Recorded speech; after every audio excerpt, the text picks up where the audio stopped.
The man hurriedly placed a ring of toilet paper on the seat before sitting down, finally able to relax and release. A wave of relief spread through his body instantly. David, always meticulous about cleanliness, did this because the public restroom was filthy. There was even dirty water bubbling out through the floor cracks. Wait a minute, after years of working as a detective, David immediately noticed something was off about those bubbles. Forgetting to wipe, he pulled out his police knife, slid it into the crack in the floor, and made a few cuts. Then, with a forceful tug, he pried up the floorboard.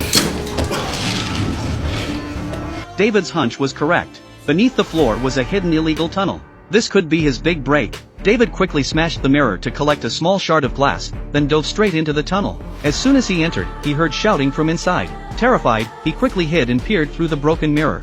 Through it, he saw a group of men bullying a woman. As the sounds grew louder, David had nowhere to hide, so he decided to take action. He grabbed one of the men, slammed him into the wall, and threw a punch that knocked another out. But more men kept coming, and one even had a gun. David was soon surrounded, cornered, and pummeled against the wall. Just as he was about to be overwhelmed, he quickly pulled out his pepper spray and unleashed it on the group, turning the tables. He seized the opportunity and ran out with the woman. David had made a major bust, taking down a human trafficking and drug smuggling ring single-handedly. However, when he returned to the station, his colleagues had prepared a retirement cake for him. After 32 years of service, he was officially retiring. His department had arranged a vacation to Mexico, where he had a small cabin by the beach that he hadn't finished building. That afternoon, while having lunch in town, David ran into a local thug who was eating for free at a restaurant and harassing the female waitress.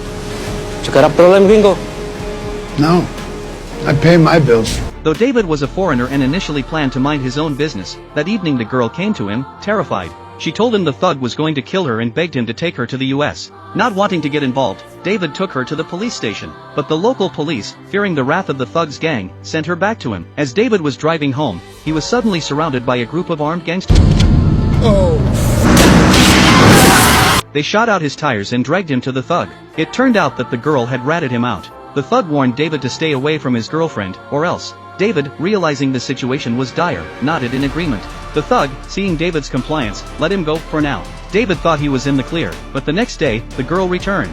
Angry and frustrated, David wanted to turn her away, but when he opened the door and saw she was badly beaten, his anger softened. The girl begged him to take her to the US, explaining that the thug would never leave her alone because she was carrying his child. She fainted as soon as she finished speaking. Moved by her plight, David called an old colleague to help contact immigration services. Just then, the thug's men showed up at David's door.